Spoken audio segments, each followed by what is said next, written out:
Welcome to Dropping In, a podcast of storytelling and interviews with your host, Winter Olympian Mercedes Nickel.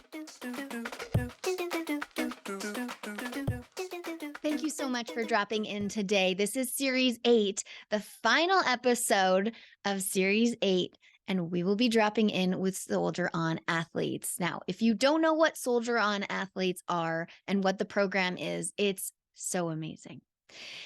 It's a program of the Canadian Armed Forces which contributes to the recovery of ill and injured Canadian Armed Forces members and veterans by providing opportunities and resources through sport, recreational, and creative activities.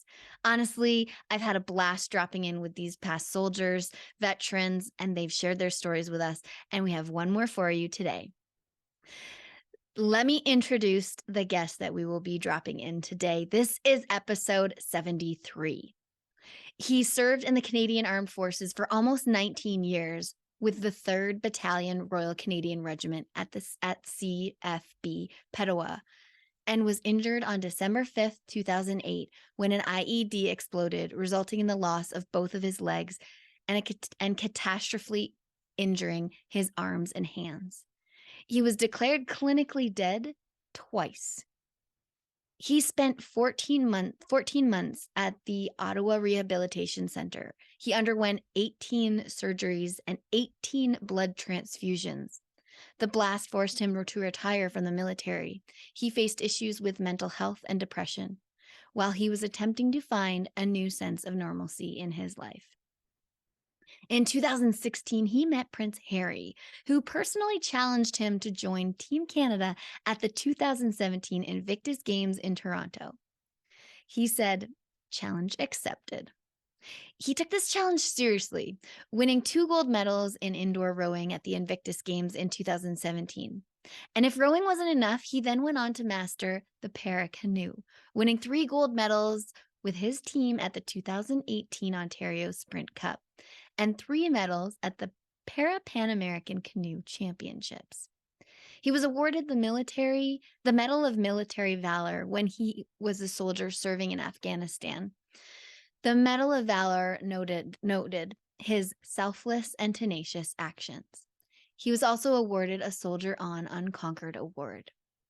He had his sights set on representing Team Canada at the Paralympic Games in Tokyo, having competed on the national team for 4 years, bringing home multiple medals, but missed out on the spot.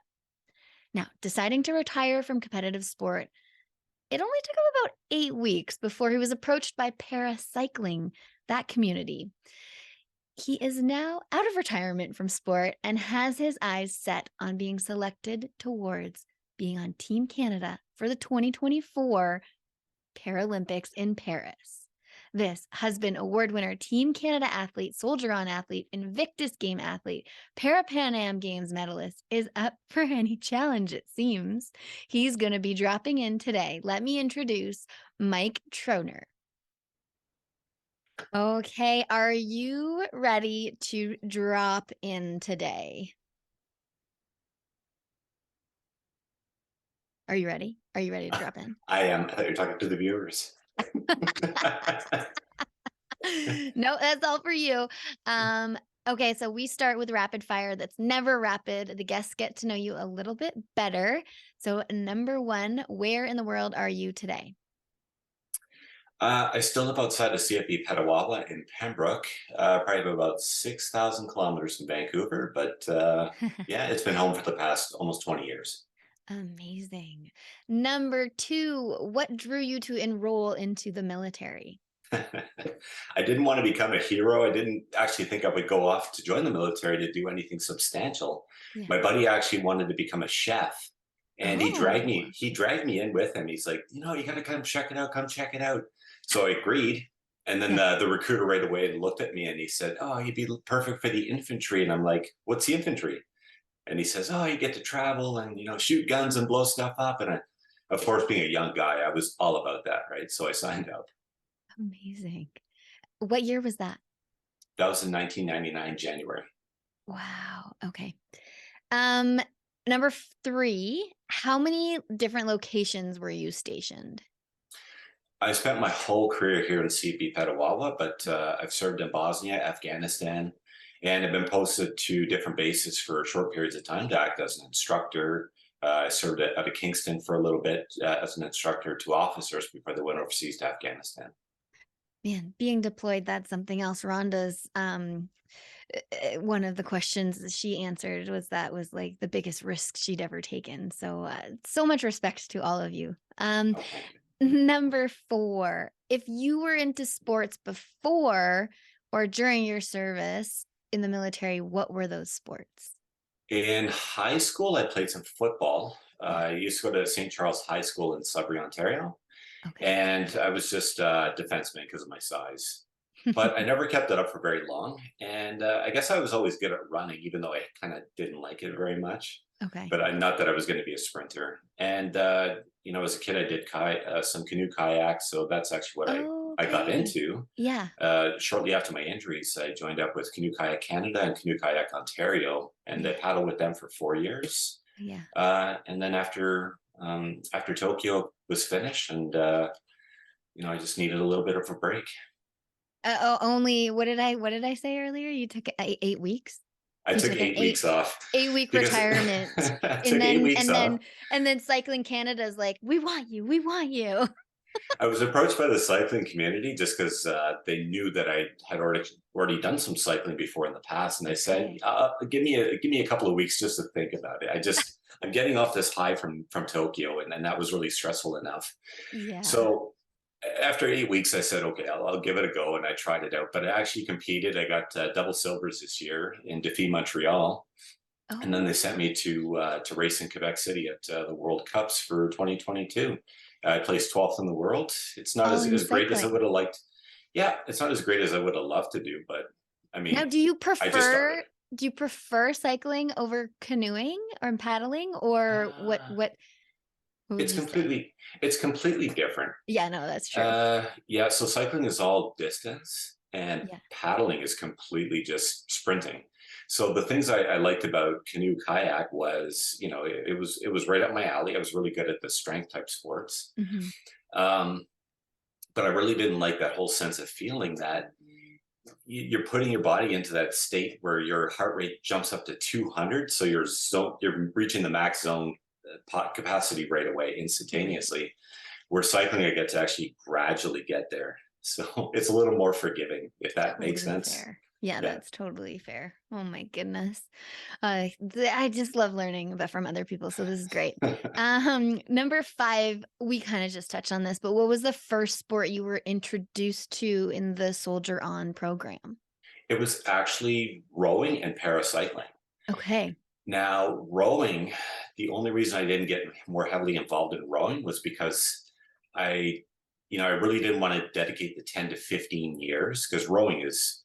it's a very stacked sport. Like it's an advanced sport, right? So Yeah. you have to be incredibly good to do it.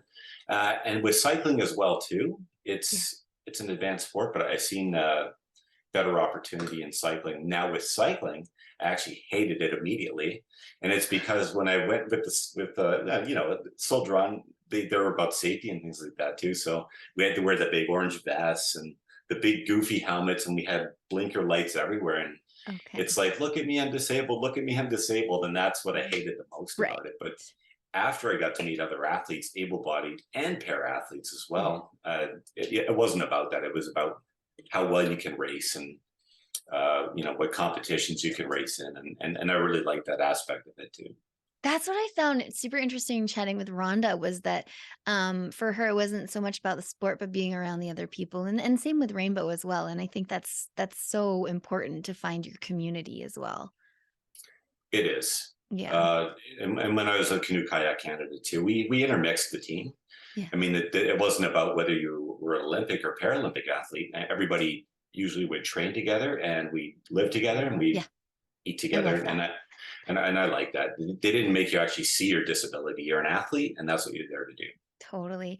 I do want to touch on how did you row and paddle? Now your hands have had some issues. So what do you do to adapt with that? And can you let the listeners know what happened to your hands? Sure. So from the blast, I mean, I can actually show people too. So I got the Okay. claw happening here. I can't actually make a fist. Okay. So Can't make my a left fist. my left hand got broken in 25 places, and this arm got broken in 3 major Ah, places. that was And not then Googleable. That's your left hand and arm. yeah, that's just the left side, and then the right side. I have extensive damage to the right side as well, where they had A to rebuild my huge entire scar. arm, Huge and then scar the whole my way down. and then my thumb had to be reattached. So I got a bit of damage throughout. Now with rowing, I need a specialty grip to actually be able to hold on to the oars. Okay. But now when I was paddling, I just had to paddle on my left side of the boat. So my Okay. left hand was just guiding the paddle, but my Yeah. right hand is actually pushing into the water. So But you that's kind don't of how need I like a paddled. strap or anything for your left hand? Not when I was Okay. paddling, no. Cool. I ordered a custom paddle, and what Yeah. I did was I just built it up with grip tape, and just to Okay. limit the, you know what it's like when you go to see the classifiers. They Yeah. they really, you can do this and you can't do that. So I really wanted to make it minimal, and it really Right. worked out for me actually. Okay. And so I know rowing, you just get so many blisters on your hands. Yeah, Do you have feeling in your hands? Like, is that you feel those blisters? I I do, Okay. and so with rowing and paddling and cycling all combined, I mean, I kind of get the same thing. So my right side of the arm, Yeah. I'm missing the artery there.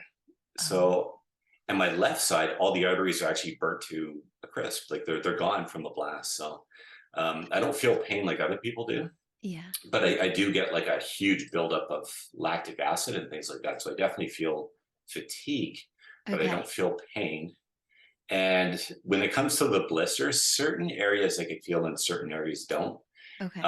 And one of the major issues I have with cycling is my right arm, after I go do say 100 kilometers, my right arm will completely go paralyzed, and I could barely feel it or use it anymore. So um, yeah, it's The it's a bit of a blisters are like, challenge. okay, the blisters are like the least of your worries. Exactly. Who cares about blisters? I can't feel Oh, my arms. I don't even know. I'm like, oh, that's wild. Okay, so then is there a maximum that you cycle because your No, arm goes numb?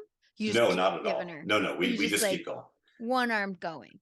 Yeah, well, you just keep pushing. I mean, I could still use the muscles. I could still use with cycling. We're using a lot of our shoulders, Yeah. so I'll just make my shoulders kind of pick up the load, and I try to shake it off as I'm going. I shake off my arms, and usually the feeling will eventually come back. But I've had it happen during races, even in international races. I was over in I was over in Hungary racing in Zagreb, and Okay. my arms completely went numb as my heart shot up to like 202, which is ridiculous.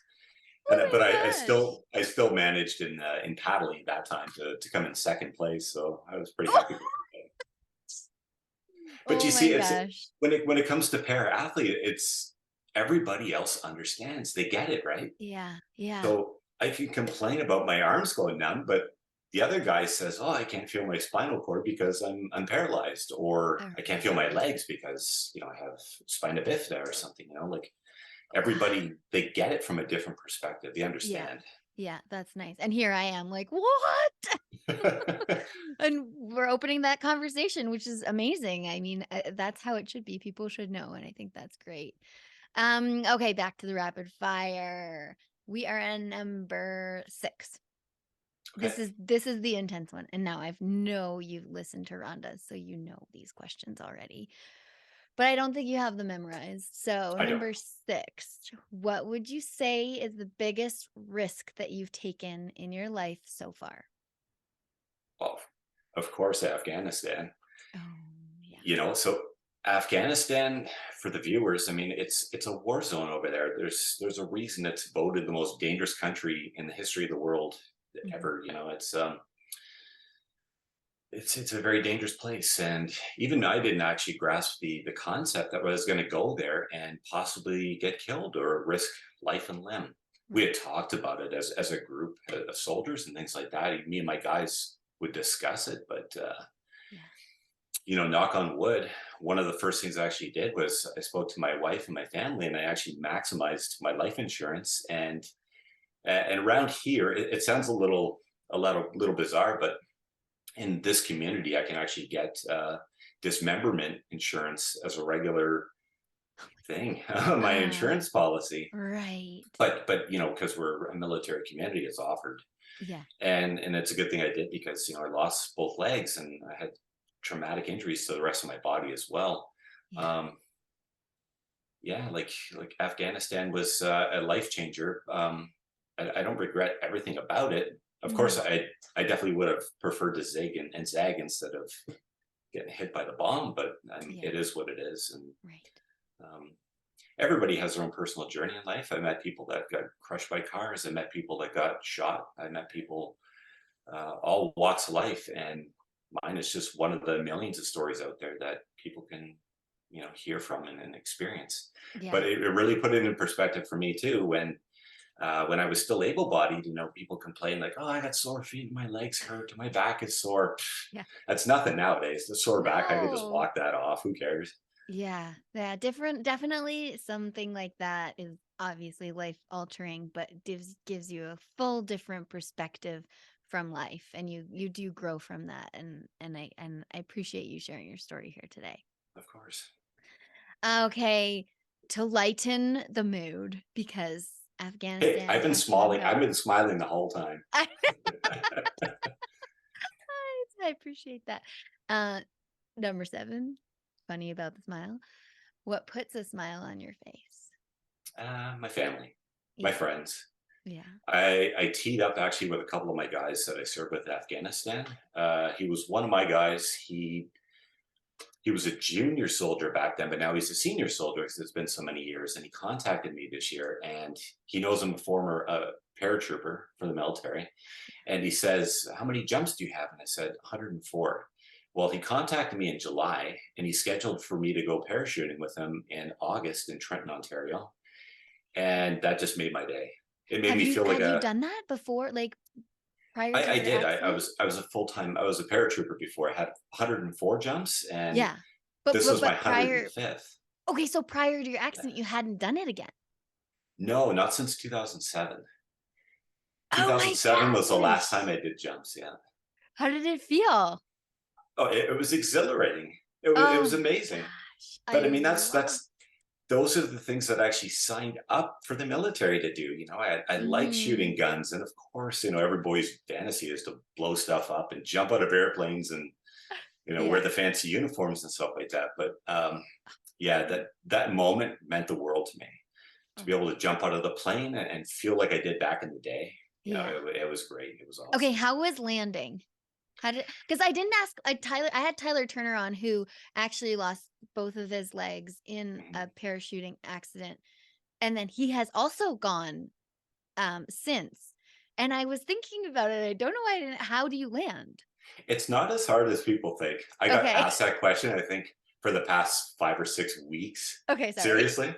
No. It's an interesting question. People just don't understand, right? But it's when you have when you're under canopy. Yeah. You have a lot of control with the parachutes as they're coming down. This type of parachute, anyways. And you just pull the parachute properly at the last second, and you just come in for a nice landing. But you just land on your butt. On your butt. Okay. Instead. Okay. Where before you just land on your feet. Yeah. But as a combat paratrooper, before we never landed on our feet because you're still falling at 18 to 22 meters per second with the parachute open. So you can't actually land on your feet as a combat jumper because you're just coming in so fast. So the way I describe it to people is go to the top of your roof of your house. Okay. And just jump off. No. And do a proper roll onto the grass. Like roll onto the grass. Don't land on your feet. Just like one of those parkour people would teach you. Roll. Do a proper roll. That's exactly what it feels like. Yeah. I couldn't do parkour, of course. I'd be the worst in the world, right? Wait, what? That's what you trained to do, though. That's what I trained to do, yeah. Oh my gosh, 104 jumps. And people always ask too, why do you fall so fast? Yeah. Because in a wartime situation, people are shooting at you. You have to get to the ground incredibly fast. And as a combat jumper, we used to jump at typically, anywhere between 600 to 1,100 feet. Okay. That's it. I'm just 600 like to sitting 1100 back in feet. my chair. I'm just like gobsmacked at what you guys do. I think it's so commendable, and I don't hear about these things, so I appreciate you explaining them. That's wow. I'm jaw dropped. My favorite was always helicopter jumps because we sit on the side of the skiff and then you jump off the helicopter. You basically just fall off the side when the jump master tells you to go. Do you have a And parachute? you have a parachute and you're Okay. jumping. It's at a 1,400-foot jump, usually at a helicopter, but you could feel yourself fall from a helicopter, which is bizarre. I think it's more mental. But free falling, you can't feel yourself fall at all. Everybody's terrified, but it's all mental. Ah, so cool. I've never jumped out of a plane. I've only bungee jumped, and I always thought I would be like super scared to jump out of a plane. If you could bungee jump, you could jump out of a plane for sure. My brother's addicted. He absolutely loves it. Yeah. I don't know. I'm not there yet. Okay. This is the best. Thank you so much. Okay. Number 8. What was the last show that you binged or book that you read? Oh, Family Guy. Right. Now that I'm trapped indoors because the snow's flying on the ground, it's too cold to go outside without freezing to death. Yeah. It's I need shows that'll actually go back to back to back to back to back. Especially Right. cycling. I could be trapped down there 2 to 3 hours indoors cycling, which is brutal. Yeah. So you need to distract your mind, right? I mean, So I'll just throw because on. that's such a solo sport that Yeah. I always wonder Yeah. what you guys are thinking about when you are cycling. Are you just like, get to that next tree, get to that next thing? Like, or are you I like, do, do, do, do, do? I honestly try to just zone out. Okay. I just go zombie mode and just power down and just just try to dummy mode it and just go. Because it takes so much mental fortitude to actually get through such a long race. Seriously, how long It are the really races that you're does. doing? That My you're last cycling? race I did was 61K, and it took me Gross. 2 hours. Sounds disgusting. Yeah, it's a lot. That's just my first. Honestly, my sport took 30 seconds, so Oh we're on yeah, you very guys are done. different. You guys are done so quickly. Yeah, But yeah. but the big difference when you guys crash, you're probably going straight to the hospital. Well, I It's guess a us little too. different. It's a I little different. crashed. I did do a crash pre-race when I was in Quebec City. I was doing 52 kilometers and I took a 90-degree turn and my bike went right over on me.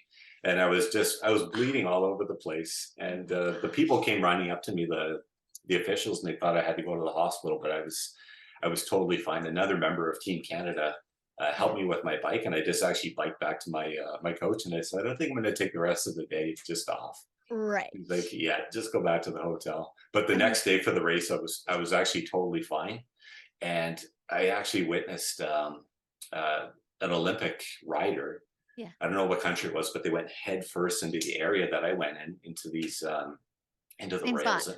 Same spot. It was just a 90 and then another sharp 90. Okay. Knocked themselves out completely clean cold. I'm like, wow. You got off lucky. I got off pretty lucky. And now your bike, you're in one of the sit ones where you just use your arms. Is that correct? Yeah, I lay down on my bike. Yeah, it's Okay. a lay down hand cycle. Very cool. Very cool. Okay, number 9. What is your favorite travel destination? Before you say most, everyone is like, I just want to be home because we traveled so much. So that is an okay answer as well. Ooh, that's a good one. Let's go Vegas. Oh, I love a good Vegas. Yeah, Vegas is always good. Okay, so I am interested to know what's your take on Vegas? Are you a gambler? Are you shows? No, we like the shows. We like to go experience some of the restaurants and things like that. And we also been there quite a few times and got to meet a couple different celebrities and things like that too. So that was fun. If you're there at the right time, you get to meet the celebs, right? And and some of them are really fun and really entertaining to just hear their kind of where they've been in their life as well too. What celebrities have you met? So we went to Vegas and we met Zach Baggins, who does the Ghost Adventures show. Okay. And we were chatting with his mom, who does she's the manager, I think, actually of the business of this haunted museum that he runs, which is just off the strip. And we chatted with her for probably about 4 hours actually. Oh my But it was really, really cool, really interesting to hear all the stories from all the people that were coming in and basically how he got his start in his area there as well too. I have not been there. I'm going to have to go. Haven't been to Vegas in a while. Awesome. Okay, last one Yep. of the rapid fire. People have definitely got to know you better, and so have I. Number 10, how long have you been part of the Soldier On program? I was part of Soldier On pretty much from the get-go. I think I was the third recipient from the Soldier On program itself. So I go way back. Yes. Right from the original founders that started Soldier On that have retired at this point. Mm-hmm. And you've seen it blossom from, correct me if I'm wrong, but I remember Joe telling me that it went from like sports to now more creative opportunities for other people as well. Yeah. Like Soldier On, personally, I've reached out to them for my own individual goals that I want to set with paddling and cycling. But I mean, they've really branched out to all sorts of different programs. And in the beginning, it was just like you said, just sports. You can go to them and talk about, I want to go do some training, or I want to get help with equipment. But yeah, they've really branched out to a variety of things. And I think they're still branching out even bigger to this day. I think that's so important. I absolutely love the program. It sounds amazing. Thank you for doing my rapid fire. That's never rapid. Such a good time. I do want to get into your time at the Invictus Games. Obviously, you met Prince Harry. He kind of gave you an ultimatum. I feel like you surpassed that ultimatum and just like blew it out of the water. So, do you want to just touch on that from that was 2017, correct? Yeah. Yeah. So Prince Harry had actually, I got invited out to Toronto in 2016, actually, just before the guys were going out to Orlando, Florida. Yeah. The Invictus Games was being held in that area. I think it was at Disney at that time. Okay. So when I went there, Prince Harry asked me my story, and I shared, and he said, "You know what? You know, you've been through a lot like everybody else, but what do you think about coming out and racing at the 2017 Invictus Games?" And I thought about it for a second. I never thought he was going to be so direct with me. And I said, yeah, you know what? I accept your challenge. I'll be there. And he's like, great. I'll look forward to seeing you the next year. So when I actually showed up at the 2017 games in Toronto, he was like one of the first people I seen when I got there. And it was so great. I did a couple interviews with them, and I thank them actually for putting me on the right path. Right. And even if I could see him again today, I'd still say the same thing. I mean, imagine if you'd be like, dude, I tried to go to Tokyo. Now I'm going to try to go to Paris. Like, this is like a whole nother thing. I'm only two spots away from Paris. That's it. So I'm so close at this point, but you know, it's definitely still achievable. I got goosebumps. So can you let the people know this? I don't know if it's a sore subject, but you were really close to going to Tokyo. I was 0.07 seconds away from going to Tokyo. And as you know, it was a really difficult year. Yeah. There was only 4 spots available to go to Tokyo for my discipline. I was DL3 Vaha, which is like a 24-foot canoe, basically. Yeah. And even the guy that I raced against, who came in first place, he still didn't get sent. And it was based off of a couple different things. They were still looking at world rankings from 2019. So people that did really, really well that year, they almost looked at like it was averages, basically. I hate, like, honestly, if anyone were to ask me what is the hardest part of trying, like, of going to the Olympics, it is qualifying. Politics. The politics and the qualifying. Oh my God. Like, half the time, I don't even know if athletes know how to qualify because it changes so much. And then the points, and you're just like, oh my God. Yeah. It's the worst. And with cycling, though, cycling is points as well. And okay. I didn't have to worry about points with paddling, but I still had to have really solid averages, right? Okay. And at any time you could be bumped. One of the coaches, they were an athlete back in the day, and they were trying to explain to me how it worked before I was trying to go for Tokyo. And it was very complicated to me at the time. Yeah, I still find it quite complicated. And it is very complicated. Well, because the viewers actually see your sports and they're like, oh, but you came in second or you came in third. Why aren't you going? And I'm like, it's not that simple. It's never that simple for nobody. I know. You know, because they're looking at your your whole year, what you've done from different World Cups and World Championships as well too, right? So Yeah. I do have a question.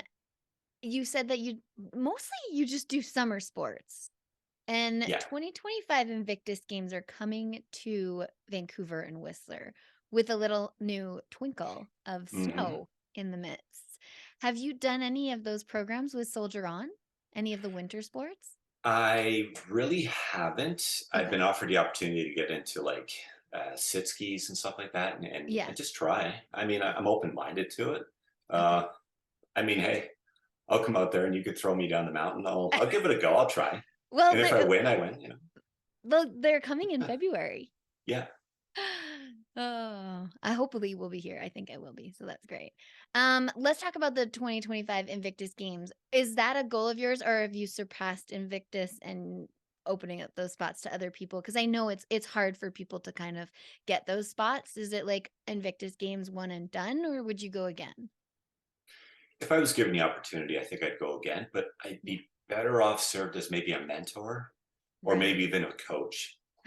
I love that. The coaching side especially is I don't like to sugarcoat things. I never did. I don't. If somebody, like, I always get approached actually at the end of every Invictus Games by a couple general questions or general athletes and things like that, and everybody wants to do the same thing. Like, I want to go high performance sports or the Olympics or Paralympics, and I try to tell them, and I just say, like, it's great to have these aspirations. I had them myself, but the work involved, you just have to understand how long it takes to get from A to B. Yeah. It's not as simple as just telling a coach, I want to go to Paris. Well, every single coach is going to say, great. Of course you do. Of course you want to go. What kind of training do you have? What kind of experience do you have? And then they throw you on the line and find out you're not even close to your goal. Right. So I really like to tell people, set small goals. Yes, I do you know, too. maybe start off at club level, maybe go provincial. Yeah. If a provincial coach is saying, yeah, you're doing really great provincial, let's put you in a provincial race. And you get a gold medal in provincials. Then they can send you to nationals. Yeah, and you know what? it's Maybe you those might not. stepping stones, It's a for stepping sure. stone. It takes a lot of work. Yeah, for sure. Oh, that would be so awesome if you were a coach or a mentor at those games. I come as an right athlete. Now, what's that? I definitely come as an athlete, but I mean, what happens if you sweep the podiums and people are like, oh, but you're a semi-pro athlete. You actually compete in the Paralympics. Yeah. And that definitely wouldn't be fair to newcomers. I think I'd feel bad actually going out there and stomping people that are trying to get the most out of the Invictus Games, actually, especially from the mental side. And I wouldn't want to steal anybody's thunder either. No. Well, you have a lot on your plate right now. You have been training really hard, looking at the Paris Olympics, Paralympics. Yes. So, I mean, I wish you the best of luck. Is there anything else you want to let the listeners and viewers know? Well, it's been great actually sharing my experiences and my journey with you. I do have a Facebook page now, and it'd be great actually if people just want to follow me on my sports page and cheer along as I'm going. What's it called? It's just under. My wife started it. I don't even know what it's called actually. Okay, we'll add it in. I'll add it in. Okay, that's perfect. The note. Yeah. Awesome. Take a look for me online too. All of our stuff is live. I'm getting my brand new race bike actually in a couple of months, hand built in the States out of carbon.